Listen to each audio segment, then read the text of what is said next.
So we did a mailbag on Friday and we got a lot of awesome questions.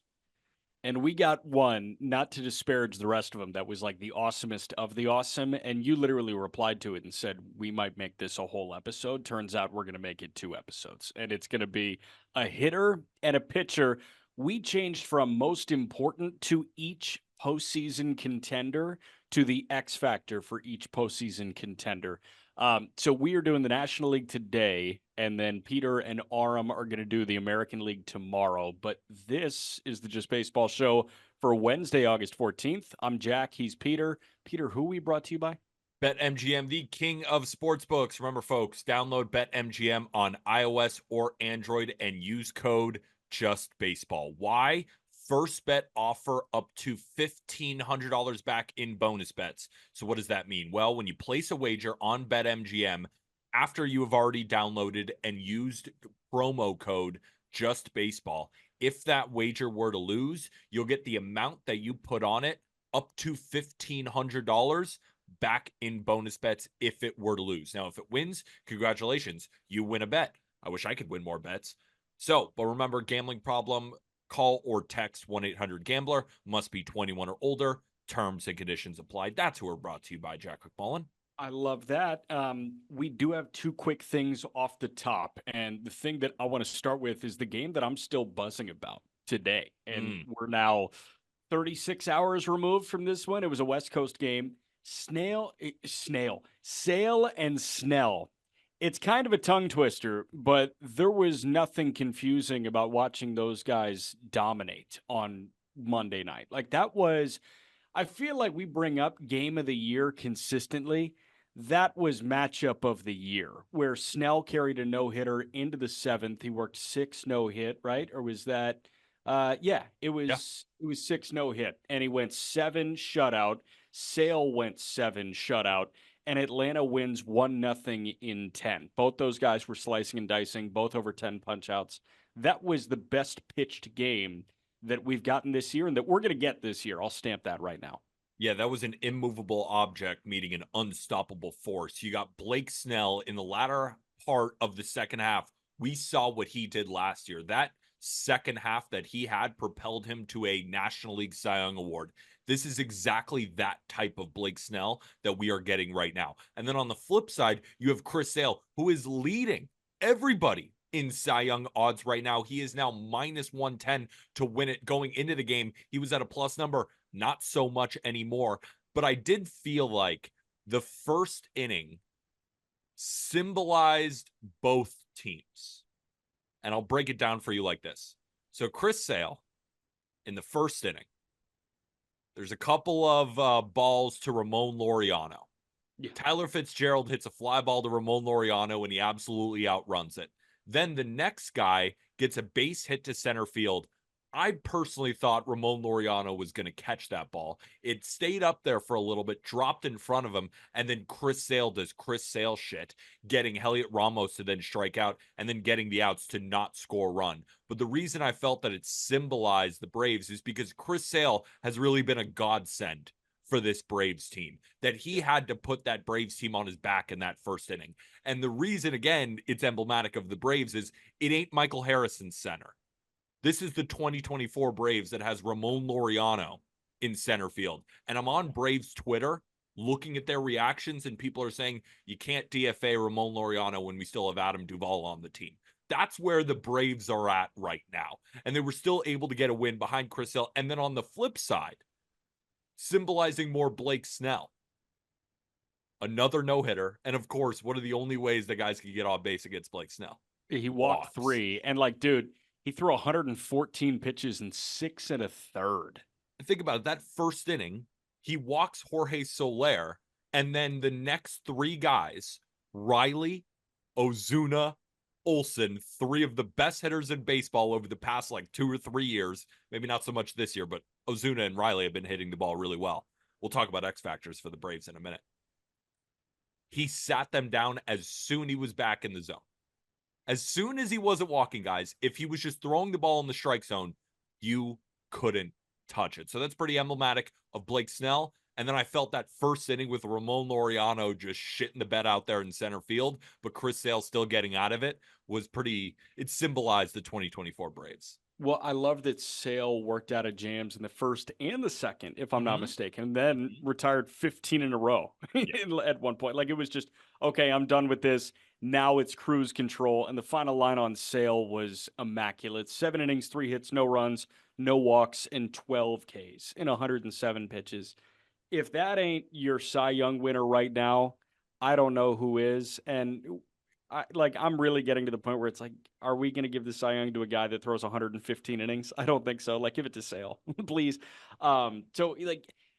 I thought this was a matchup of two of the hotter pitchers going. Like, if we got Snell and Hunter Green, that would be awesome. If we got Snell and Dylan Cease, that'd be awesome. Although Green and Cease, they didn't have comeback to earth starts because they both had like decent starts. Of course, Green's it's better against the than Marlins. Yeah, It's against the Green's better Marlins than of all Cease. teams. Cease against the Marlins, he had his comeback to earth moment, which is crazy. But that was, as it's going right now, I think, two of the 3, 4 best pitchers in the National League right now. And I love that we got to watch that almost as like a standalone on Monday night. That was the only game that I was locked into on Monday night because the rest of the games that I was really interested in were on the East Coast. And I watched Taj Bradley come back to earth. Like, Taj got hit very hard and things snowballed on him.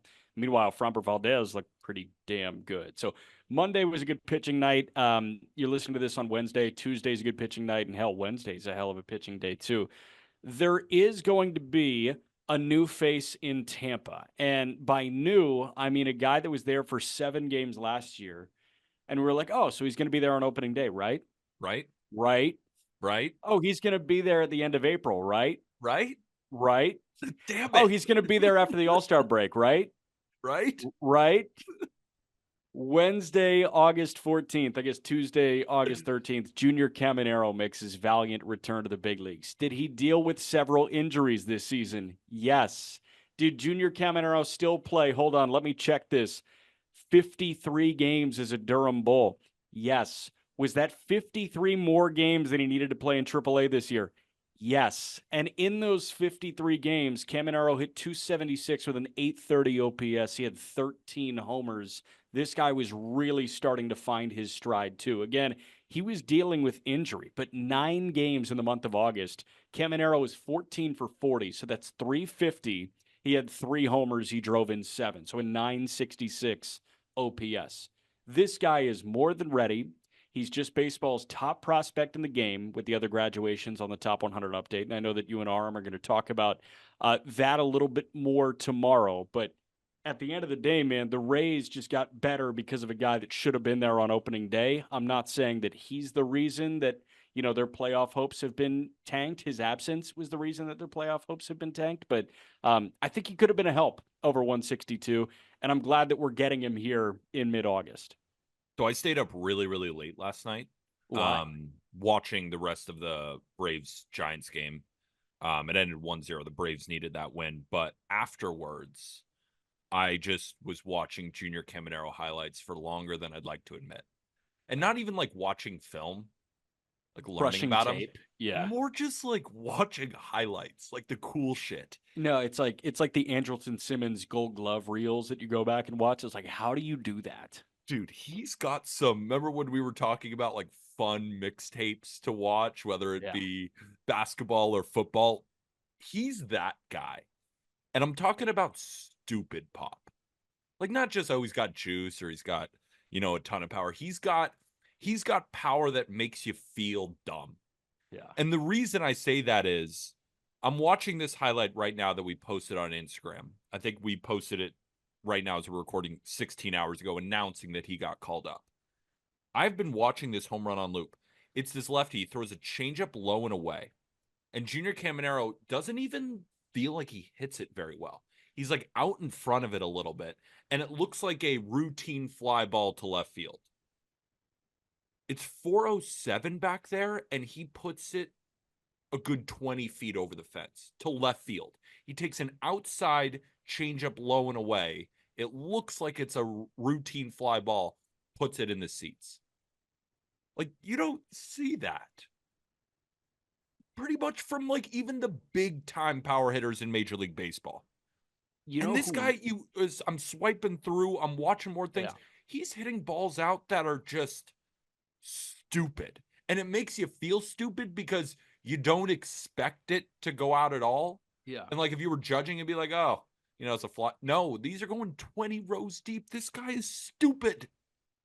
Real quick, speaking of mixtapes, I don't know if I ever replied to your text, but you sent me a screenshot of the comment that it's like you guys are real ball knowers, knowing that Sammy Watkins was taken away from DeAndre Hopkins. So valid. Love that. Thank you very much for the flowers on that front.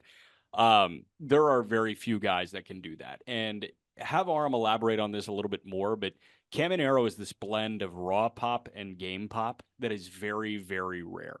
And by that, I mean, yeah, the EVs are gaudy. Like you will see a 114, 115 out of Junior Caminero, but you will also see him backspin balls out that have no business getting out. There's like this natural feel. And are there like cold zones? Sure. Does he have I know, sometimes a plate discipline issue begins to creep in for Caminero just a teensy bit, but like at the end of the day, this guy blends this raw power and this game power in a way that very few people can do. Because usually you have game power and you backspin it Isak Paredes style, or you have raw power and you hit, 115 on the ground like a Yandy Diaz. But he's got both, which is crazy. And I think Judge has both. I think the best power hitters in the game have both. And Yeah. he could actually be one of the best power hitters in the game. And I'm so glad you brought up the plate discipline because when I was looking into the stats as well, I was like, oh yeah, that could be a bit of an issue. Like, he chases a little bit and he's not a super high walk rate guy. But then I'm thinking to myself, like, would you? If you had what If he you could had, do that, if you could do that, I would swing all the time too. you're talking about the gaudy EVs, right? He's in 114. It's the balls that are able to go 114 off his bat. It's not just the fastball down the middle at 95 that he's able to crank. It's the 81-mile-an-hour changeup low and away that he hits 115 to pull side. Yeah. And I'm just like, what the fuck, dude? No, there it hurts your brain to watch because it transcends power. It just doesn't really make a ton of sense how he's able to generate. So I come back to that original point. If you had all that in the bag, why wouldn't you be swinging at everything in AAA anyway? I would be swinging at everything, especially when I feel like I shouldn't be in AAA and I am in AAA. Yeah, I'm like, fuck I'm it. going to swing Go my hot. way. Go Yeah, hack. I'm going to swing my way out of AAA. I'm going to Mhm. hit my way to the big leagues. Nobody walks their way to the big leagues unless No, your name is like Edward Julian. Edward Julian or like I mean Emmanuel Rodriguez. I think is going to walk his way to the big leagues. But even then, like it's going to be the juice that you see from him when he does barrel one up and he walks his way to the big leagues. It helps, but nobody's going to walk at a 20% clip and be like, yeah, this guy can take ball four with the best of them. He's got to be in our major league lineup. So I'm sure he felt kind of the pressure to hit his way to the big leagues, and that's why the walk total was low. Now, if he's exposed over a season and a half, then you start to say, hey, if you clean this up, then you can be one of the best power hitters in the game. But as of right now, it's merely a potential thing. He's 21 years old. And like, hey, we'll see if the approach changes as soon as he gets to the big leagues. I'm not too worried about it. I'm just excited to see him play every day for Tampa because he should have been doing that a couple months ago, man. The age is ridiculous. Yeah, I 21 you and doing this. you got to remember guys like this. Like Junior Caminero's 21 years old. Jordan Walker is what, 21 years old? I think Like so. we just have to remember Jackson Holliday's 20 years old. Like Yeah. we got to remember guys that have gone through a process already are still younger than 80% of the top 100. Jordan Walker is 22, by the way, but it still Oh, fits kind of what we're geezer. talking about here. I mean, these guys they could all be draft eligible this year if they were playing in college baseball. Yeah, Like, everybody's getting excited over Christian Moore and well deserved for the Los Angeles Angels, just recently drafted and feels like he hits a home run every single day. he But there are a does. couple other guys, like what would Jack Caglione look like right now in the bigs? Well, he'd be older than Jordan Walker. He'd be older than Junior Caminero. He'd be a few years older than Jackson Holiday. So I think that puts things in perspective. So when watching Junior Caminero hit piss missiles, factoring in that he could be a sophomore at LSU right now, you start to put that in your brain, and that's why I feel stupid watching him as like a 26-year-old being like, why didn't I get like a 1% of his athleticism?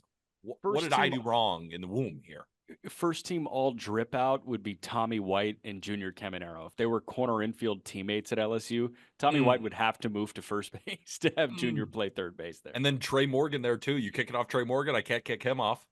I'm thinking about the NIL package that Junior Caminero would get at LSU. It would be absurd, like Ridiculous. quarterback level NIL Oh, yeah. package. It'd be Jimbo Fisher levels. Yeah, exactly. Jimbo making 10 mil this year to sit on his ass. That'll be good.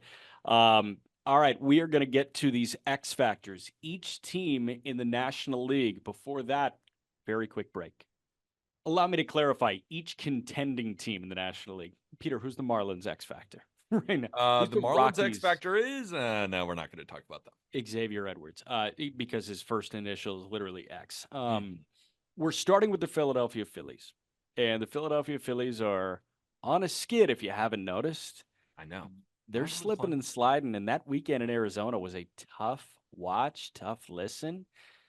I was just in the car, like, listening to Scott Fransky, who's the radio voice of the Phillies, who's like my favorite radio guy to listen to in Major League Baseball right now. And he, like there was just this feeling of, well, like that's just what I thought each time Arizona, like Jake McCarthy with that bases clearing triple on Sunday. It really just felt like, well, let's hope we can get hot in September. They're on a serious skid right now. Before we even get into the X factors, where's your level of concern with them? Zero. I mean, it's the same thing. It's like, yeah, we could talk about it, and I could push a narrative where it's like, oh, look at the Phillies, like maybe they aren't impenetrable. It's the Phillies. Like, let them get hot in September, and then you do not want to face them again in the playoffs. And it's funny too. It's like, and remember, this is very short-sighted. This is reading social media comments, but sometimes, as you guys know, I like to go on teams' Twitters, and I like to read what some fans are saying. Now, often the loudest in the room are normally the dumbest.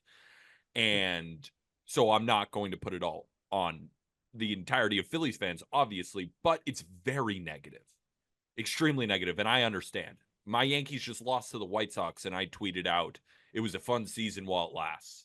So I get that. But if you're genuinely asking, am I worried about the Phillies? Absolutely not.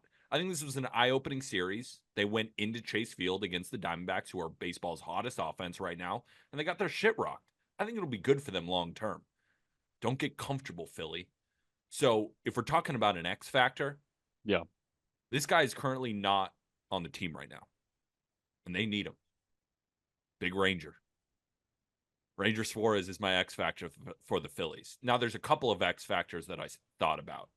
Bryson Stott needs to step up offensively.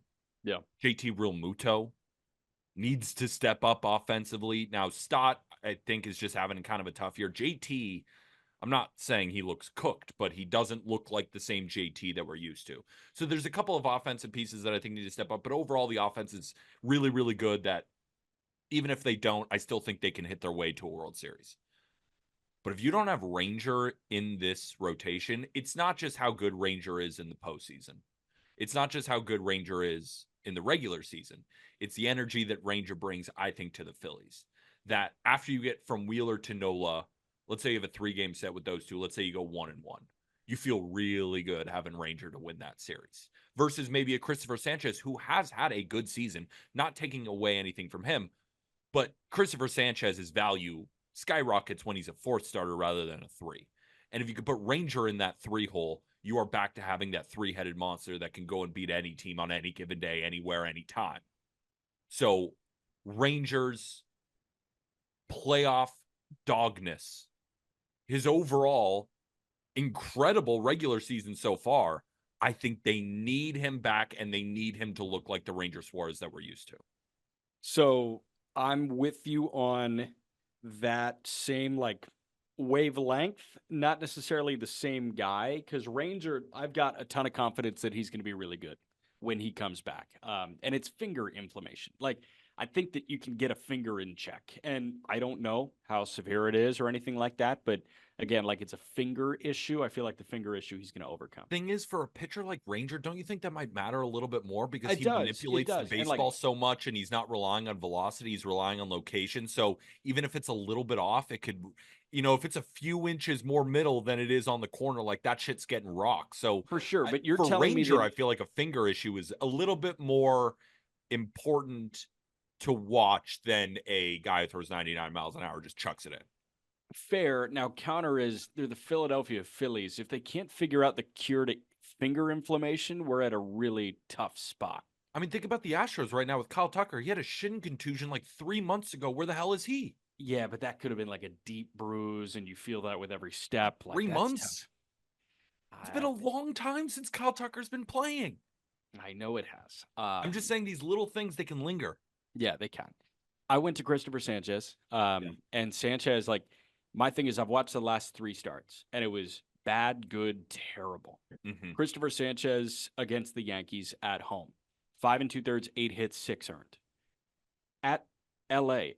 against the Dodgers. Wait, one innings. sec. How can the Yankees crush Christopher Sanchez and then get pieced by Kai Bush?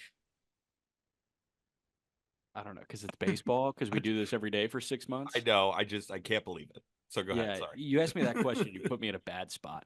So gets shelled against the Yankees. Then against the Dodgers in LA, 6 innings, a 1-run ball. And he looks like Christopher Sanchez, right? Rolling ground balls. He only strikes out 2. It's surgical. And then this weekend against Arizona, 4 2/3, 12 hits, 7 earned. That cannot be happening with the guy that you just extended in Christopher Sanchez. And Sanchez, my bar was like so low for him last year because he came out of obscurity.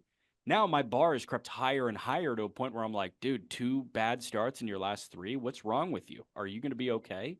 So I guess that's really like one of the few guys that I'm asking, are you going to be okay about? I guess Ranger finger wise, Ranger health wise, and then Sanchez performance wise. I'm like, dude, are you okay? But it's JT Realmuto. Like, I think JT is the clear cut X factor because he is the team leader that is not performing at a level that the other team leaders are. Like, Trey Turner is kicking ass right now. Harper, I know that Harper has really slid. I have zero doubt in Bryce Harper's ability to surge at the right time. Yeah. The only one who I start to worry about a teensy tiny bit is JT Realmuto because age might be catching up to the catcher. And with Bryson Stott, how I mentioned him offensively too, luckily the Phillies have Edmundo Sosa. They can just put it second. So if Bryce Stott were to just strike out every single at bat, well, you could just put Edmundo Sosa in there and you'll be fine. Garrett Stubbs instead of JT Realmuto? No. Stubbs is a great locker room presence, but we cannot do that. And now JT Realmuto, he's obviously still a good defensive catcher, but we can't have this OPS being in the 600s. We just can't. Like, it has to be better. And it's not like he's ancient. He's still in his low to mid 30s, right? If he just gets hot for like a month and a half, that JT is such a good 7-hitter, which just elongates this lineup. But damn it, I want Ranger Suarez back in this rotation. I want to watch more Ranger. I want more Ranger. Yes. How about Atlanta? Where do you go on this front? For me, it's easy. Matt freaking Olson. What the hell has happened to you this year? It has been from the guy who was 50 jacks to what he's been doing this year is just unacceptable. 735 OPS this year for Matt Olson. Last year, 993. Again, 54 jacks last year, 20 this year. I think he's pretty emblematic of the Braves' offensive struggles.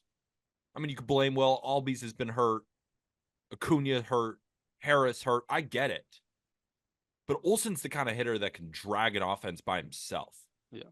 And the fact that he hasn't really dealt with any injuries, like Riley dealt with injuries, then came back and has been swinging the bat much better. Marcell Ozuna is just a truck of a man.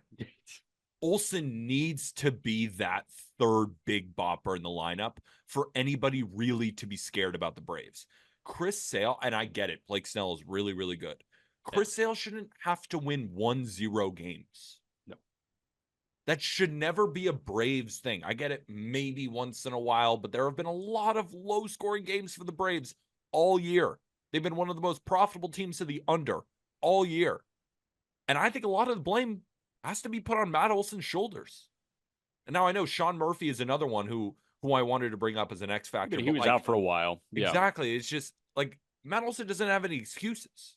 He's Yeah. just not been good. But of course he can be.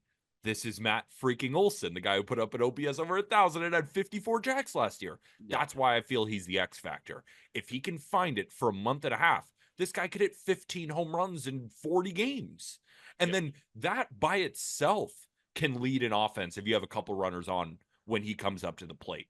And then that can propel you into that wild card spot. And then if he's hitting in the playoffs, you still have enough offense to get through. So I think Matt Olson is the definitive answer for the Braves, in my opinion. So I'm totally with you to the point that I don't even have a pitcher. Like Yeah. I look at the pitching staff and I'm like, hey, Schwellenbach is throwing better than I was expecting him to. And I had high hopes for Spencer Schwellenbach. Charlie Morton's Charlie Morton. Like at the end of the day, he's 40 years old. He's going to figure it out in the postseason because that's what he does. And if he needs to pitch on a broken leg for an inning or two, then like he's going to go ahead and do that. Chris Sale is throwing like Sale. That's been very well documented. And Fried's on the mound. All I ask from Fried is that he's available for this. And he's available, so I can't call him an X factor. If he was unavailable and he was day to day, then I would call him an X factor. But I'm not going to do that. I could reach a little bit and I could say, hey, give me a Smith Shawver or a Waldrop. They're hanging out in AAA right now. And Matt Waldrop's Olson is just not ready. It would be Smith Shawver if anybody. Yeah, but like in the bullpen, I think Yeah. Waldrop's split change could play in the bullpen. Potentially, yeah. Matt Olson is the one guy that is a very well above average player that is not hitting like a very well above average hitter in 2024. That's the way that I look at a lot of teams. It's like I used this term about the Brewers, I think in May after the first month when we were doing these takeaways. And my sentence defining the Brewers was their stars were starring. So Yelich was awesome. William Contreras was awesome. Adames was awesome. For Atlanta, like the available stars, are they starring? Sale is. Fried was all-star caliber. And I know he had a blow up in the second half here, and that, balloons the ERA, but you talked about him as a guy that, should have deserved all-star consideration.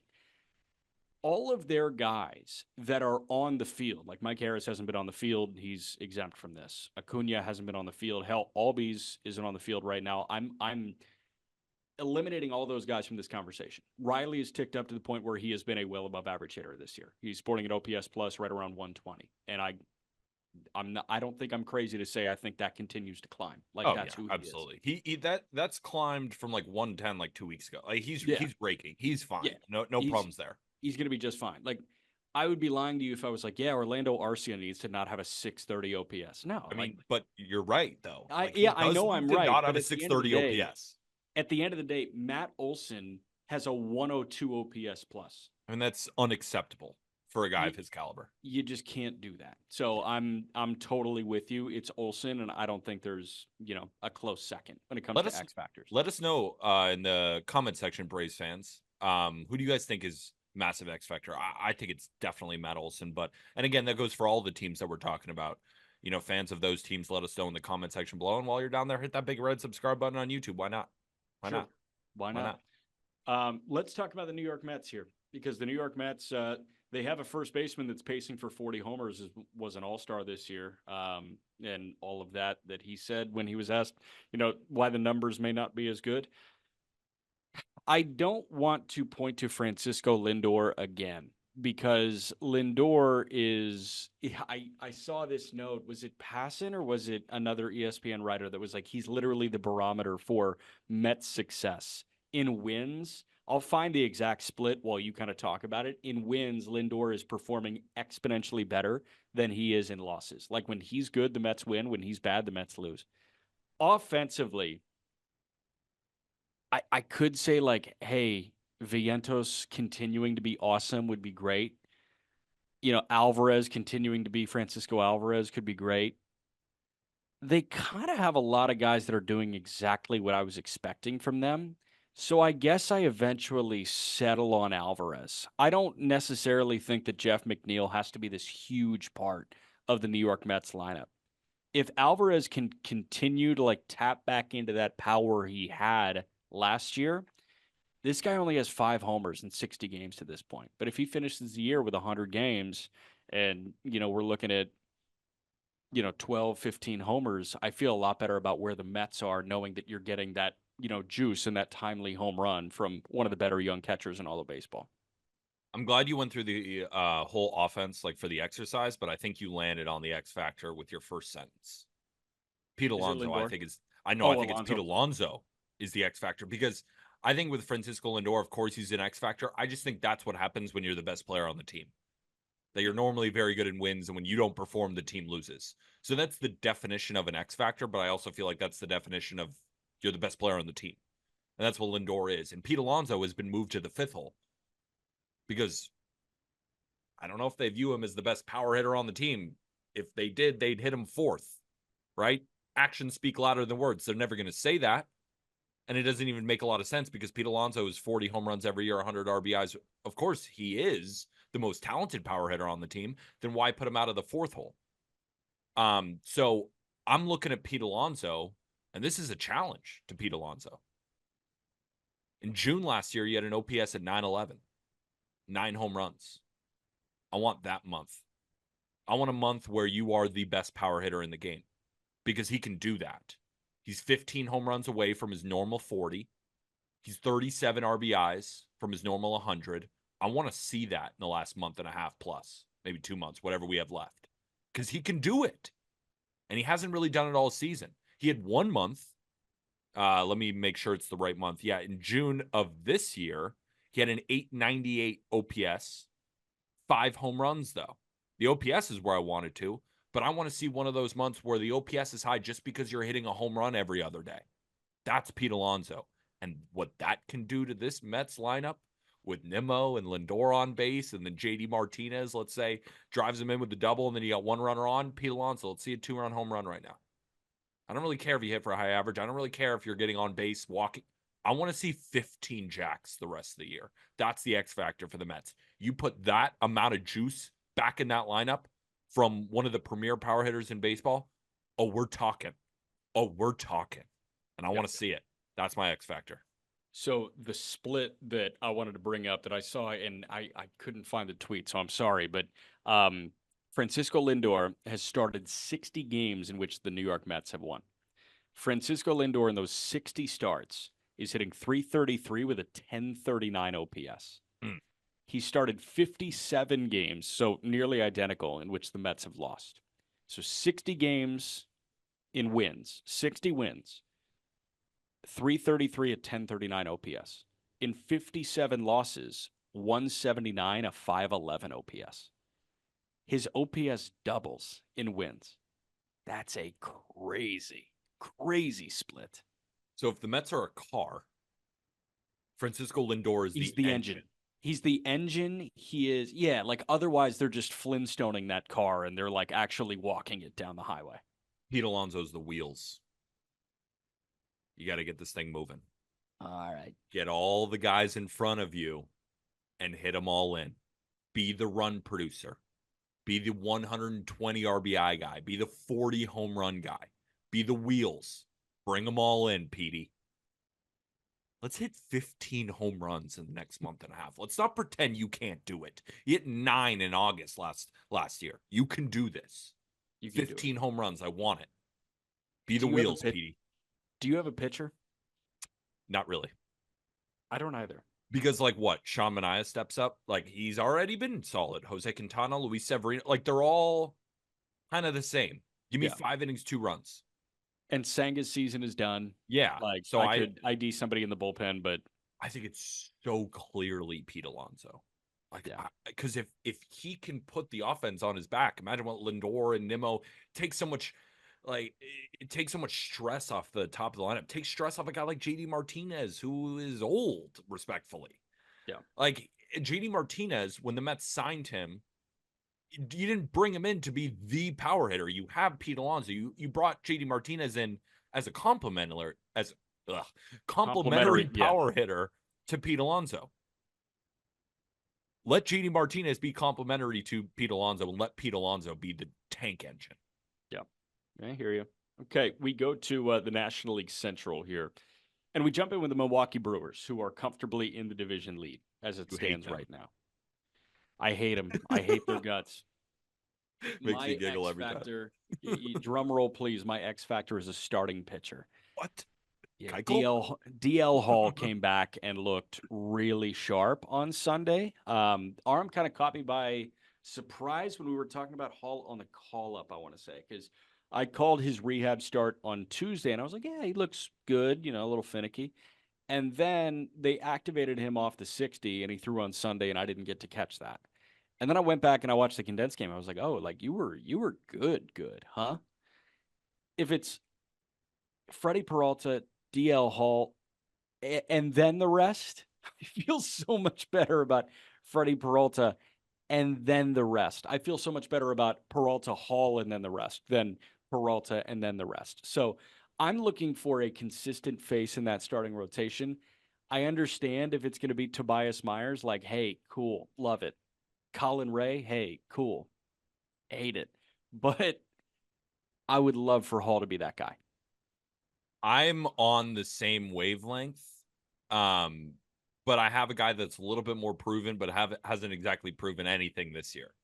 But he's shown flashes, and that's why I think he's an X factor. Frankie Montas. Frankie Montas with the Reds in June put up a 3.55 ERA. In 25 innings, he had 25 strikeouts. He only allowed 17 hits. Put up a 1.14 whip. It's still in there. Like, the Brewers are not stupid. When they traded for him, they weren't expecting, oh, yeah, we're just going to get a guy with a 5 ERA. Like, please just don't get destroyed so we can have you. The Reds weren't stupid when they signed him. The Yankees weren't stupid when they traded for him. Now, it hasn't exactly materialized, and it has not been consistent, but the flashes are there. Like, this guy was a legit pitcher with Oakland. Go look at the package that the Yankees sent in return for Frankie Montas. Even though he didn't even pitch, the Reds were like, we will give you $16 million. And then they traded him. For 5 starts, can he be a 3.55 ERA guy? Because if he is, you now added a very solid starting pitcher. And then once they just get a solid starting pitcher, the Brewers will win every game. With DL Hall, he's just so young. He's inexperienced. He doesn't have the length. He hasn't proven it enough. So I agree with you. If he performs, I think it's just flowers. And maybe with Frankie Montas, it's kind of the same thing. It's flowers if he performs. But I think he still has upside in there. I think it's still in there. He's not hurt or anything. And at least with the Brewers so far, like, it hasn't been good. It's been like a 4-inning, 2-run outing, 5 innings, 3 runs. But if we could start to get some of these 6-inning, 2-run outings, like, that's legit. Yeah. And he can still hold that into the playoffs. Who knows? So with the Brewers, it's tough. X factor in terms of offense, Sal Frelick needs to step up. He needs to. I mean, he's slugging like 350. I guess I get that he does other things and he's impactful in the field. Yeah. He's impactful on the base pass, but I need a little bit more from him, especially with Yelich going down. I need somebody in that outfield to take a real big step up offensively. Yeah. And Frelick has got it in him. You got to remember Chourio did. Like, Chourio has taken that step up. I'm more thinking about the guys who, like, who's now playing instead of Christian Yelich. Like, Frelick's going to get a lot more run out there, guys like Blake Perkins, but I feel like I know Blake Perkins is bad at this point. He's known for elite defense, and, like, that's about it, which is great and valuable, but I'm not expecting he had that really hot month and a half to start the year. True, but Frelick has been more prolonged success, especially in the minor leagues, too. So, offensively, I need Sal Frelick to step up, and if Frankie Montas can be solid, that is so big for the Brewers. Yeah, it is huge. I didn't really have an offensive X factor. It's so much of my Brewer conflict internally has to do with their starting rotation. So I'm like, if I don't go anywhere in the starting rotation, I'm just a fraud, and I go to DL Hall. So, not fraudulent, still valid. I still have plenty of concerns. You know why you're still fraudulent? You haven't tried to prove why, like a Colin Ray or an Aaron Savali or a Frankie Montas or any of these guys, Tobias Myers, are good. You're just going back to the same starter that you thought was good for Milwaukee, who hasn't. It's just been injured. It's not his fault. But you're still, you're still a fraud because you're still latching on to that same point. I've never seen a pitcher fail the eye test more miserably than Aaron Savali. So, Aaron Savali, how good are you, babe? Like, show me who you are. Is that better? Is that what you like? No, but it is funny though. I think I brought up this tweet before on the show, but I'm gonna bring it up again because it's just so funny. It's like, man, Aaron Zavali must be so cooked. You couldn't survive in Cleveland or Tampa's pitching lab, and you're struggling with Milwaukee's pitching lab. Good luck. I I'm mean, telling you, dude, like, I've seen this guy up close and personal throw. I'm like, how does he get out in the big leagues? I will bet you $20 right now, $20. Aaron Savali is an angel next year. Ooh. Can I throw you the Nats as another option? No way, because it's going to be the Angels, because they're going to see all these pitching lab organizations tried him, and they're going to be like, well, we should too, right? Yeah. And he's going to suck for them. Yeah. No, Yeah, he's definitely respectfully, going Aaron to be an Savali. angel. Yeah, No, he's definitely definitely going to be an angel. angel. Definite angel. Okay. I like that. Let's go to the St. Louis Cardinals here. The St. Louis Cardinals, who you got on this front? I look at their starting rotation. I'm like, okay, Miles Michaelis, another guy that is failing the eye test with flying colors this year. And I know he had 1 month where opponents hit like a $140 against him. And I don't even think I'm exaggerating that much. I think it was like 160 something against him over the course of a month. But Michaelis at this point is a 5.5. Sonny Gray, Sonny Gray. Kyle Gibson at this point, like, Let's is just just a 4. let's just skip past the pitching. None of these AARP members are not X factors. They just It's so aren't. like I was gonna eventually land on Fetty, and I'm like, hey, Fetty's had a rough 2 starts to start his Cardinal tenure. If he gets back to that White Sox form, then hey, we're looking at a guy that can really help them. But I'm with you. I'm kind of in on skipping the pitching. Let's So go to the yeah, just real one more thing. I use AARP as an insult, but also somewhat of a compliment. Sometimes boring is good. Sometimes boring and old is good. yeah. I can pretty much pencil in these days Kyle Gibson, Fetty, Lynn, all these guys, 5 innings, 2 runs. 5 innings, 2 runs. Maybe 6, 3. Like, they're not that great. You hope for much more from Sonny Gray, who's coming off a really bad start against the Reds.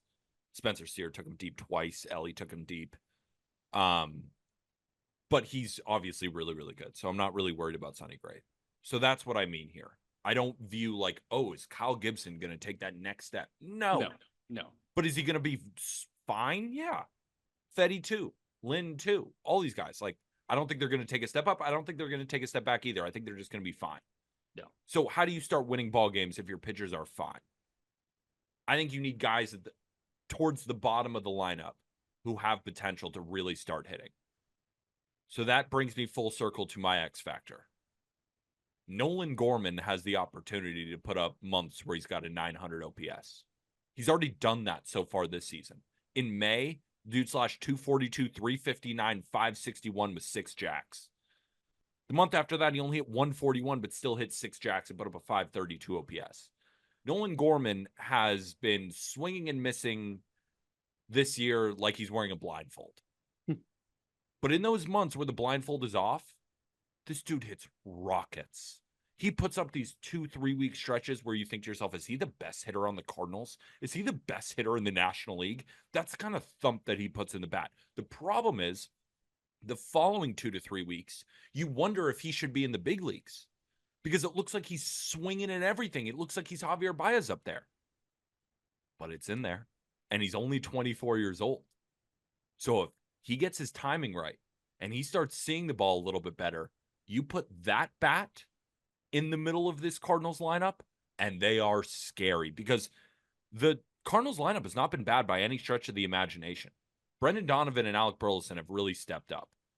Goldschmidt and Arenado have been better lately. They haven't been elite. They're not their normal selves. Better lately. Good. Like they're 2 of the greater liabilities in these good lineups. I know, but I don't really view them as like big X. You could easily, and I could hear the argument for that. But I just feel like Nolan Gorman, because like that's why I didn't really go to JT Realmuto for the X Factor. Like these guys are just older. Are they going to weirdly find it in September and just be elite? I don't know this late in the season. But a guy like Nolan Gorman, it's not like he's played every game. He's got relatively fresh legs compared to the rest of the guys who are playing every day. he can really go crazy and hit a bunch of home runs in a month, and that could propel you to potentially that last wild card spot. So I think he's a huge X factor for St. Louis. So another guy, 26-year-old Lars Nootbaar. Like, I know Nootbaar has been limited to 68 games this year, but Nootbaar has not been playing well at all At this all. year. And you keep waiting on the lowercase x to kick in with a Lars Nootbaar, that kind of guy. They really stunk against left-handed pitching, and they went out and they clearly tried to remedy that with Tommy Pham. And like, hey, at this point, works. 850 OPS in his first 12 games. He hit a grand slam in his first AB back. And Andrew Abbott just kind of shoved it down their throats. Yeah, exactly. Last So game. talk about struggling against left-handed pitching. Um, Gorman, like, obviously won't find himself in the lineup against left-handed pitching more often than not. But man, like, I don't know. I went to Goldschmidt, Arenado. I'm like, can you That's just fair. can you be Goldschmidt and Arenado for 2 months? Yeah, Just give me that for 2 months, please. it's more than Especially Arenado. Like, this version of Arenado just makes me sad. I'm like, wow, I gotta watch you decline. I don't like doing this I at know. all. I know. So Yeah, I don't really have much to add from them. It's just, can you be Nolan Arenado and Paul Goldschmidt for like 30 more days? and the answer might be no. Might be no. Or it might be what it is right now, like slightly above average offense, and they're Goldie was playing their starting to find it. positions well. Goldie's starting to find it. Yeah, Yeah, he is. Goldie was Absolutely so is. bad at the beginning of the year, and now, like, it's gotten up to a respectable point. But at the end of the day, it's still a 92 OPS plus. But don't you view like the X factor as Gorman? Do you hear me on Gorman where it's like, I totally if hear he you on is Gorman. able to just be the Nolan Gorman Yes, like that yes. month, it doesn't. All we need you for is the rest of the season, my man. I- We'll take whatever you've given us so far just for the rest of the season. Get that timing right and be Nolan Gorman, who we know you can be. I totally hear you on Gorman. I think Gorman is the right answer. I think Lars Nootbaar is taking home the silver in this It's a one. fun answer.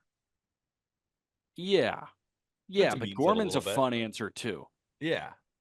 Gorman's like fun and right. Nootbaar's like, oh, like dial it back a little bit. When you take the joke like one step too far to the point where it's like, all right, that would have been funny in a vacuum, but like we just said the same thing. You know what I mean? I do know what you mean. So, yeah, that's kind of where I'm at on the Nootbaar answer. But that's what we've got. I think we're both kind of set on Nolan Gorman. How about the Cubbies? The Cubbies are playing some pretty damn good baseball right now, man. What a game that was on Monday between the Guardians and the Cubs. That 9-8 game, that was electric. How about that ball that John Kensey Noel got to? Oh my god! I mean, he's a truck. He's amazing. He's a truck. He's amazing. I mean, Shota Imanaga, like, we can talk about X factors. Looked so good early, and then defense and everything, and him just fell apart. And the Cubs even battled back too, and then Class A comes in, and it's just over. Class A is so good. So sick. I tweeted about it too. Career 1.75 ERA, career 147 saves, 26 years old. And I said it might be the best young reliever career I've ever seen. Braves fans were quick to say, Kimbrel, well, remember Kimbrel was pretty amazing. Kimbrel was in the 1.43 ERA through his age 26 with 186 saves. And I'm like, oh, shit. Yeah. But then it's like, we're talking about Kimbrel Hall of Famer, the PED suspension with Class A stuff. But this is not about the Guardians. Let's talk Cubs. Yeah. Do you have your X factor? I have mine. Like, I want to say Dansby, but no. Here's the thing. I grouped them together, so I cheated. Oh, Dansby and Horner. You said the middle infield. Up the middle offense. Okay. These guys have stunk offensively, both of them. Okay. Yeah, they're still good defenders. Great. You have to be with how they're hitting to be valuable major leaguers at all. I mean, both of them. Dansby, such a rally killer. I can't get over the rally killerness. Dude, you can expand this to two other guys as well. When you want to talk up the middle offense, like the catching tandem, Barf, and yeah, but I don't PCA expect them to be an X factor. Like, is a Miguel Amaya going to step up and just change the offense? No. Is PCA going to step up and change the offense? No. But PCA has looked better. All credit to him offensively. Not a little bit. Yes, but yeah, he's got the OPS over 600. That's great. Looked better than horrible. Yeah. So it's all about context there. But I just think, like, I'm watching Seiya Hitwell, Ian Happ, Michael Bush, Isak Paredes. They're all doing their job. Dansby and Nico are not. And they can. They can. Like, we've seen it before. And I'm not telling them they don't got to be elite, but can you both put up a 770 OPS for the rest of the year? Because if you do, that Cubs lineup is so much better versus whatever the hell they've been Yeah. turning in this year. So have we seen it from Isaac Paredes yet? I don't think we've seen it from him yet. So that's where I go. Where I look at Dansby, I'm like, you might just not be that great of a hitter. In 2024, 2025, let's see if you can bounce back and have a 760, right? 770. Nico Horner, same deal. Like I'm expecting no more than a 730 from Horner in, a good year for him. But the difference between 670 and 730 is big. Yeah. Isaac Paredes has played, 12 games at this point, but he's hitting a buck 82 with a 675 OPS. Like, let's level up. Let's get back to Isaac Paredes. Now, I'm giving him time. I'm giving him grace because he just got to a new organization and he was traded from the organization that helped him blossom into the final product of what we thought that top 100 prospect at one point could be. So I'm ready to see Isaac Paredes start to backspin balls out of Wrigley. It hasn't happened yet. So that's where I go because I think my bar for the middle infield is a little bit lower than your bar for the middle infield. It's possible. I just think it's wild that as soon as Isaac Paredes leaves Tropicana, hasn't been that good of a hitter. I mean, who could have guessed that? Yeah. I'm being sarcastic. I know. I know. Just wanted to meet you with some silence. Go ahead. Who's the next team? We're going to take a break. All right. The Cincinnati Reds are the next team. I took the break to compose myself, so we're good. I'm not mad at you anymore. The Cincinnati Reds, it's interesting. Like the NL Central has a bunch of teams stuck in this mishmash, and I guess they're all in the picture. The Reds feel like very not in the picture at this point. Do you disagree? I do because they have like a plus 45 run differential. They've been horrible in 1-run games, which doesn't make any sense because the bullpen has been top 10 in both ERA, xFIP, and FIP all season long. Like Clay Snowden, our resident Reds guy who I actually bounced ideas off for these X factors, he tweeted out something about the Reds have been really bad in these variance type games where it's really, really close and they just haven't been on the right end of it. And I commented saying, I'm probably going to invest in the Reds next year. Like that's what that means. That means that you're going to regress towards the mean of going back into winning. And maybe it can keep happening. I mean, that game against the Cardinals was huge. Beat the hell out of them with Sonny Gray on the mound, 6-1. Like that's a big win. So no, I'm not counting the Reds out of it because maybe the regression starts to hit in the next month or two instead of next year. Right. So I'm not counting the Reds out of it at all. And the reason I'm not counting the Reds out of it at all is number one, they have a bona fide ace in Hunter Green, and they have a potential for an ace in Nick Lodolo. I mean, Nick Lodolo has a 3.99 ERA this season, has been up and down with injuries, and it's kind of the same story every year with Nick Lodolo, but every Reds fan knows. Everyone who has been following the Reds knows. When Nick Lodolo is on, the dude's a freak. I mean, it's a lot of limbs coming at you with just high octane stuff, electric slider. I mean, it's very close to what Chris Sale can do. Now, Nick Lodolo doesn't do that over prolonged stretches, and he's not quite as electric, but it's not that far away. This guy, if he can capture some of the magic again, I don't care where he's pitching. I don't care if it's in Great American Ballpark. I don't care if it's at Coors Field. This dude is an elite left-hander when he's on. The problem is he just hasn't been on much this year. He hasn't been on much in a Reds uniform, but when he is, we all see it. You don't even need stats to back you up. You see it. Yeah. It's electric. Can he be electric for 7 more starts? If he can, the Reds got a real shot. If he's not, we're going to watch a lot of Carson Spires.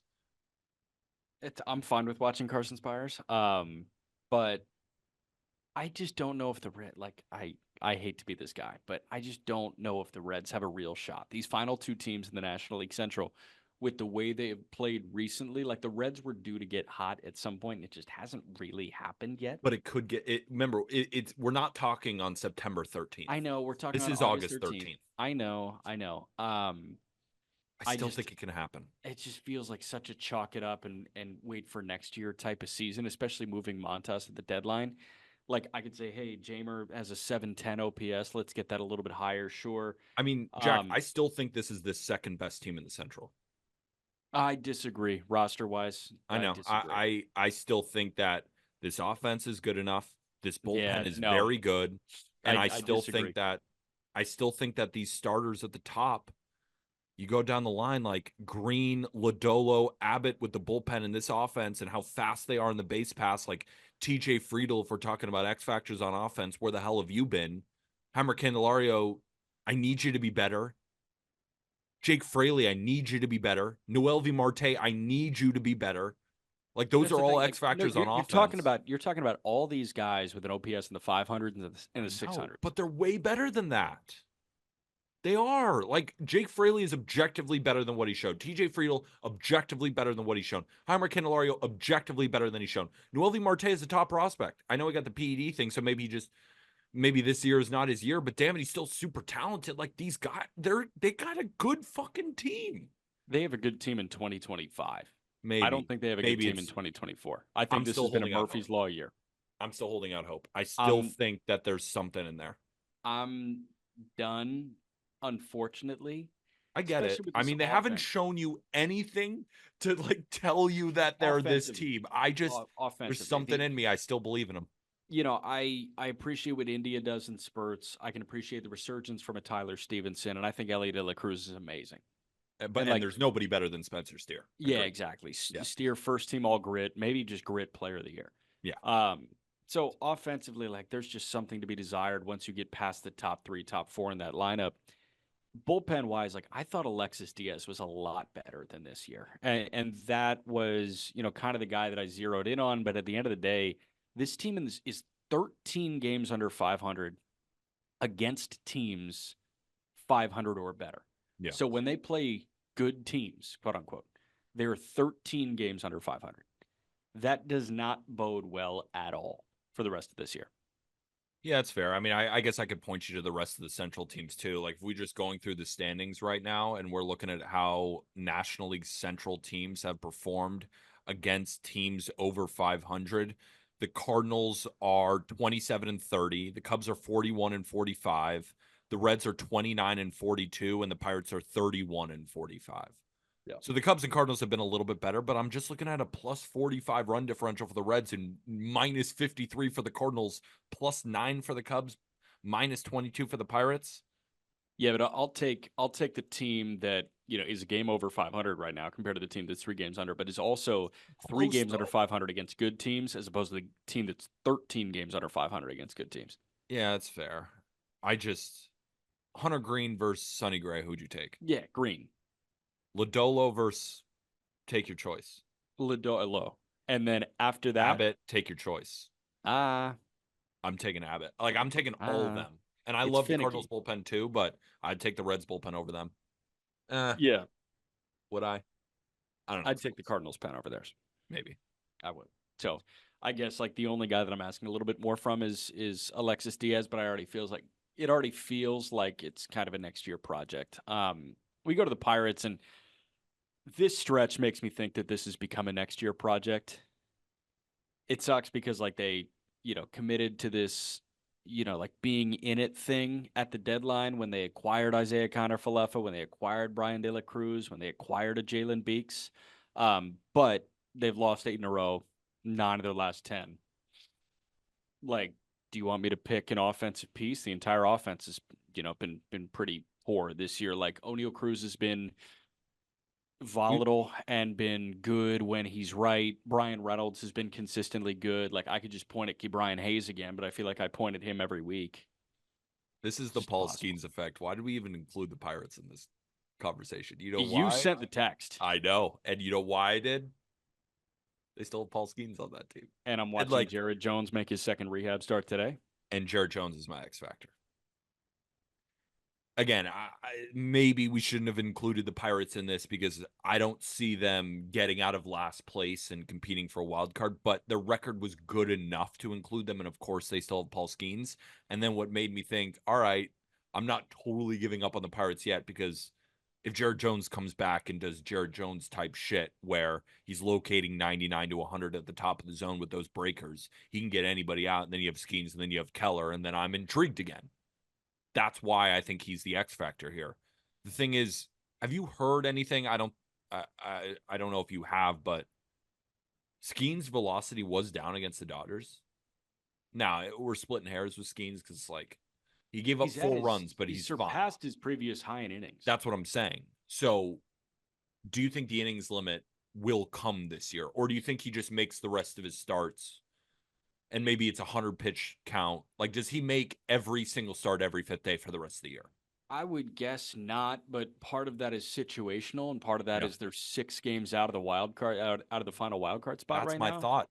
Why would you push him? I mean, what's the point? No, there's no point in that. And like, hey, if you really, were all in, he would have broke camp with you. Like Exactly. there was nothing to prove in the 7 starts he made here in AAA.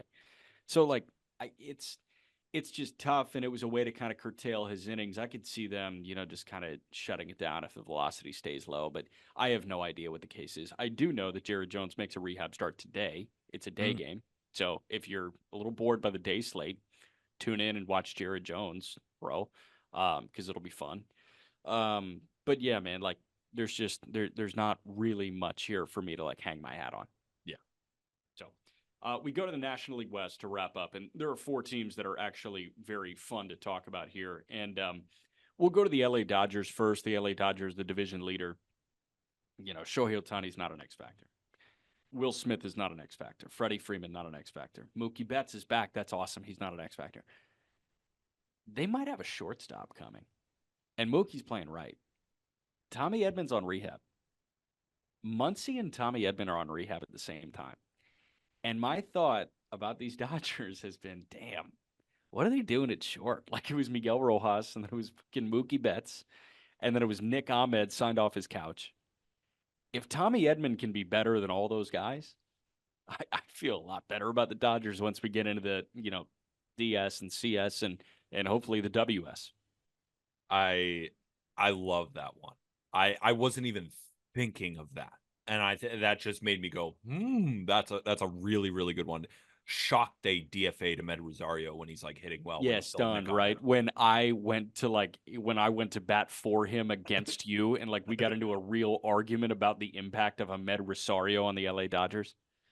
I guess I was right because they DFA'd him. You were right. Thing is, I was wrong though, because Ahmed Rosario was objectively way better than Nick Ahmed, but the Dodgers then decided still we're going to DFA Ahmed Rosario. So I think we were both right.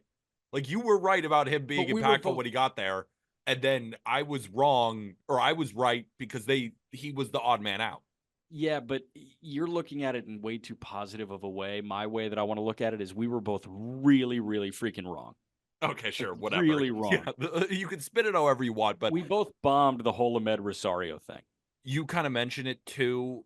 Max Muncy was my offense in terms of an X factor. He's got more RBIs than Luis Robert.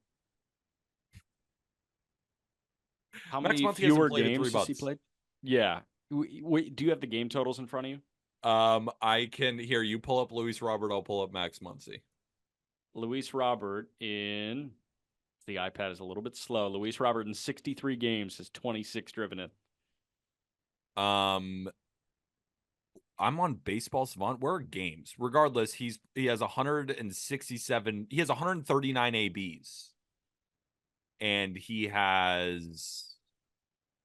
What are we doing here, StatCast? Dude, I'll do it. So I got 28 RBIs in 40 games for Max Muncy. Okay, 26 RBIs in 63 games for Luis Robert. No, and the reason I bring that up is not to make fun of you with the White Sox. It is to show that Max Muncy is a pure run producer in this lineup. And it's not like the lineup truly needs a ton more run producers. But Max Muncy at third or Kike Hernandez at third. And I know Kike Hernandez has been playing really well over there at third, but I would prefer Max Muncy. And you put that guy in the lineup, his ability to walk, just get on base for the rest of these guys in the lineup, like I think it's invaluable. Now the defense is another conversation, but I think it'll be fine enough. I just think this Dodgers lineup could really use Max Muncy back. But my true X factor, man, Clayton Kershaw looking good again is huge.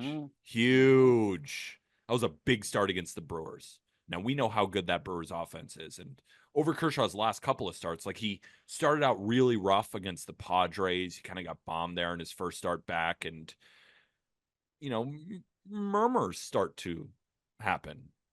Is this guy okay? He's recovering from so many injuries. Is he just past his prime? Nope. This is still Clayton Kershaw operating at 90 miles an hour, and nobody can touch him still. Yeah. Imagine not just what he can do from start to start, but what he does being healthy in that locker room with that staff. It's got to be just enormous. I mean, when Walker comes on, how many times, how many stories have we talked about where Clayton Kershaw is just helping everybody out on in every inch, every aspect of the game? Yeah. So him being healthy and him being healthy and good, it's got to be good for his attitude, right? General morale. Like Clayton Kershaw could put on a happy face if he's getting destroyed and help everybody out. But it's another way to like mean it, right? Yeah. Going out of his way to go help Gavin Stone because he's coming off a heater. I mean, I know it. Like when I'm coming off a heater gambling, like I'll go get groceries. I'll do some chores around the house. Like you just feel better. Like Clayton Kershaw, good energy, pitching well, I think is so huge for the Yeah. Dodgers in so Yeah. many ways. You and Dodger starting pitchers actually have a lot in common. I And I know agree. you've been petitioning to be there, but I like that shout. The other guy is our guy Bueller. Like, 100% yes. dude. I mean, if Bueller looks like Bueller, shit, we know that's one of like the doggiest dogs that we have in the postseason. As good as anybody when he's on. As good as anybody. That's why he should have won that Cy Young a Yeah. few years ago when he went up against Burns and Wheeler. Now we could debate that for hours. We could make a whole podcast episode about that debate. But regardless, he was well in the thick of it. That he's not that far removed from that. No, at all. And if this rehab that he's been going through, he's shoved in his last rehab start, and he's going to be back on the mound this week. Yeah, he's going to be back on the mound this week. This is another resurgence. Watch out for butane. I totally agree there. I just think Kershaw is so important because of what he then brings off the field to this entire staff. He's clearly the leader. Like Glasnow is the man, but he's the leader. Yeah. I mean, so for those reasons, I went Kershaw over Bueller. But in terms of pure stuff, raw talent, like when the butane's going, holy shit, watch out. Yeah, I'm with you, man. Okay, couple more teams. We got three more. The Arizona Diamondbacks. This is very easy for me. Me too. Corbin Carroll. And I don't even want to skip past the Diamondbacks part, but like so clearly it's Corbin Carroll. So Aram and I talked about his second half resurgence on yesterday's show. And, you know, we got into it in depth. But the gist is, I think it's 9 homers in his last 27 games. This guy in the first half, a 635 OPS. This guy in the second half to this point, a 922 OPS. That's what the fuck I'm talking about, Carroll. Show those haters. Tell them to suck it. Come on, Carroll. Need them. We talked about, you know, the mechanical differences, if there were any, and all of that. Again, like if you want the full mechanical breakdown, go listen to, you know, that part on yesterday's show. But yeah, like frankly, this is super quick. I'm good moving on. If you have anything else to add, I think Merrill Kelly's presence would be great. Like, huge. But the rotation, that's why it's like I don't totally view him as an X factor, even though he clearly is. But when comparing to Carroll, because this Diamondbacks rotation is just deep as shit, so deep. Gallen, Kelly, Fott, Erod, Jamont, Ryan Nelson, good arms. Now Kelly is definitely an X factor because Gallen has been up and down this year. It's not like the same Zach Gallen. Brandon Fott's been the man, but Erod's just coming back, and Jamont has not been very good. So Merrill Kelly definitely is the X factor, I think, on the pitching side.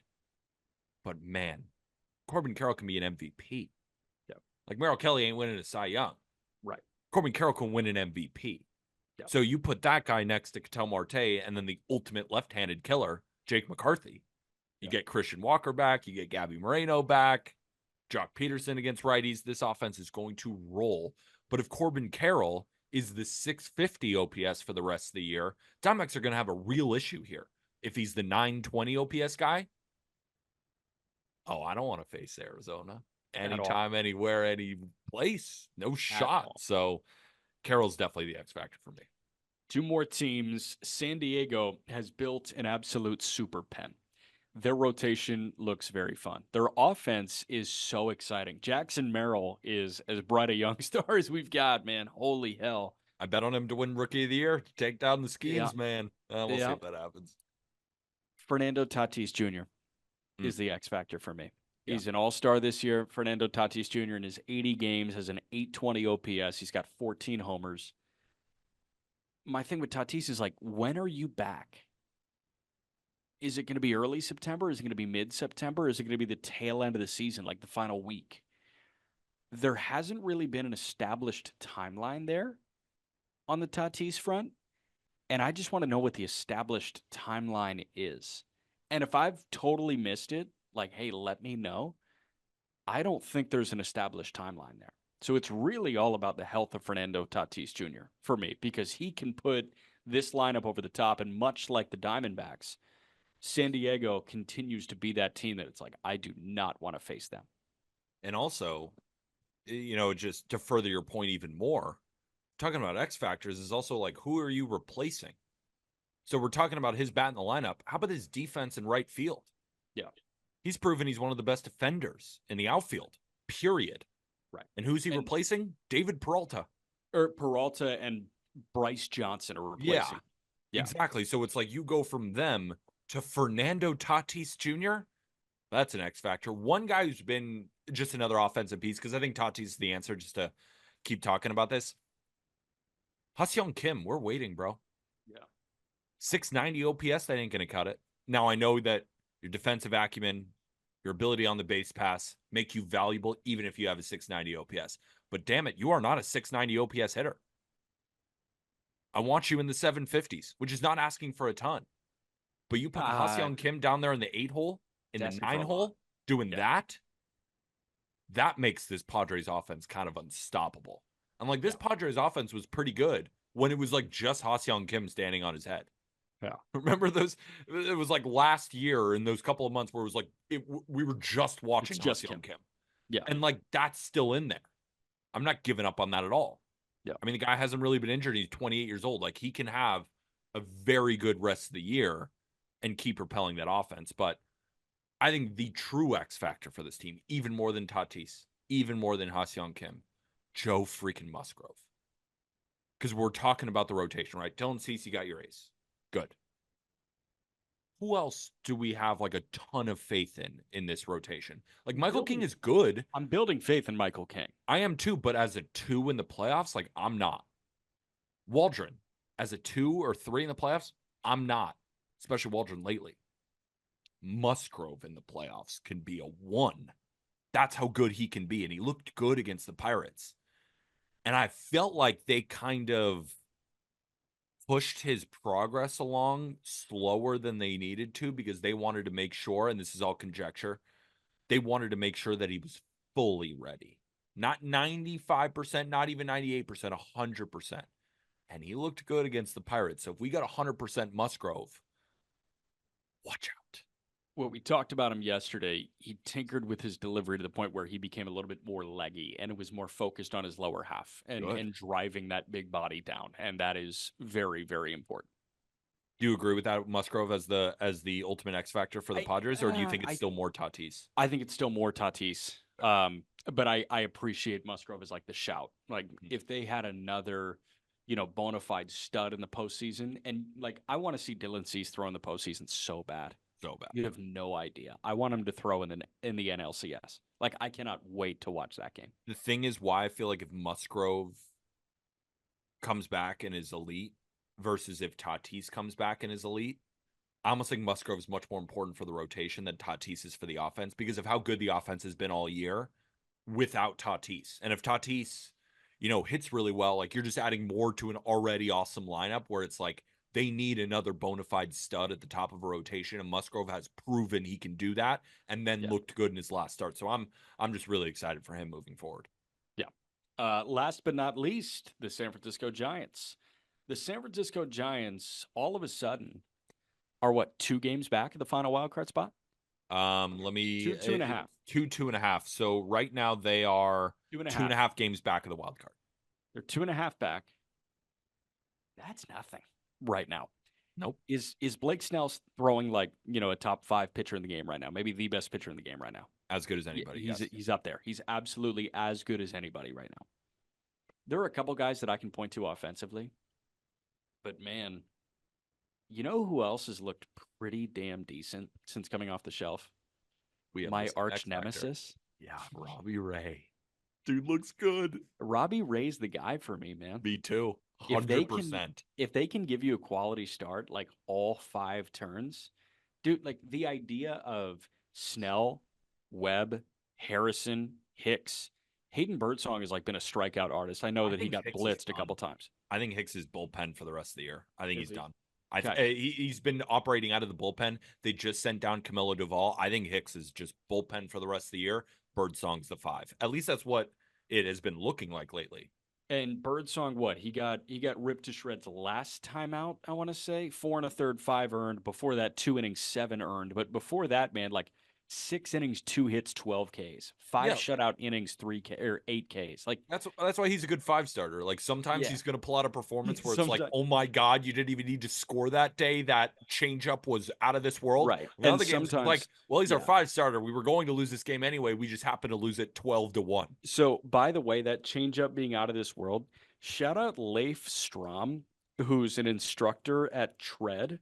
Birdsong learned that changeup from him. Leif Strom was in Auburn Doubleday when I was there. That was my first job in affiliated baseball, the Nats short season affiliate in 2019. Leif Strom was a starter, I think, bullpen for a little bit, and then he got to low A, and then it just never really worked for him. So he's now a pitching instructor at Tread, and he wrote like a couple of articles about this kick change, and he helped teach Birdsong that.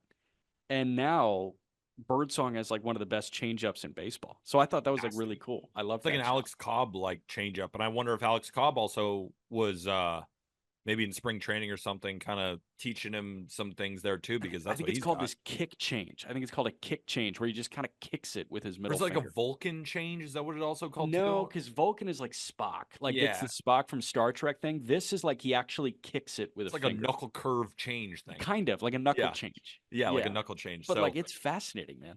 I agree. But going back to Ray, like you mentioned, can we just get quality starts for the rest of the season? The reason he's the X factor is he can do a lot better than that. He can go 6 innings, 2 hits, no runs, 11 Ks. Robbie Ray in Oracle, he can do that against anybody anytime. This guy won a Cy freaking Young.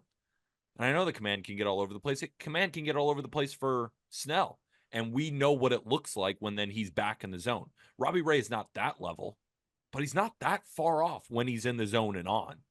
Yeah. And you add that to Snell and Webb, that's as good as it gets. Yeah. I mean, that's truly as good as it gets. Harrison's velocity has been down, which is weird. Against the Reds, he's throwing 88, but carving.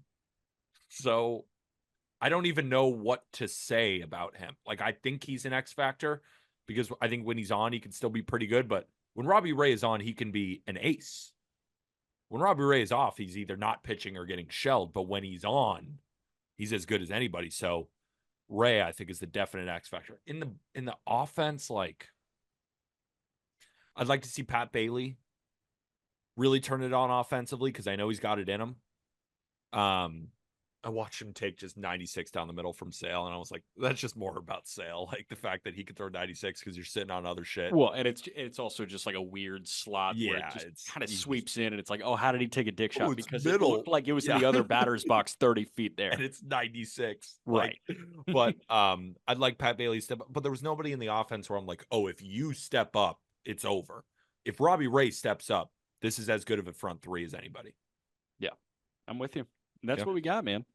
And that'll do it for this episode of the Just Baseball Show. Hopefully everybody enjoyed. And if you did, rate and reviewing on Spotify, Apple Podcasts is the best way to support. And if you would be so kind to leave a written review as well. And if you're watching this on YouTube, hit that big red subscribe button. You know we got videos coming to you every single day.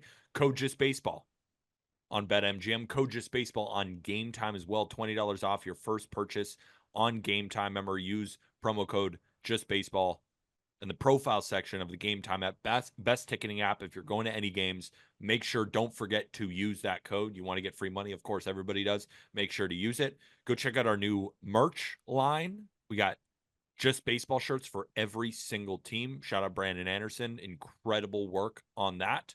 For Jack and Willen, I am Peter Appel. Of course, we're going to see you tomorrow. It's Arm and I for the American League X Factors. And with that, thank you, everybody.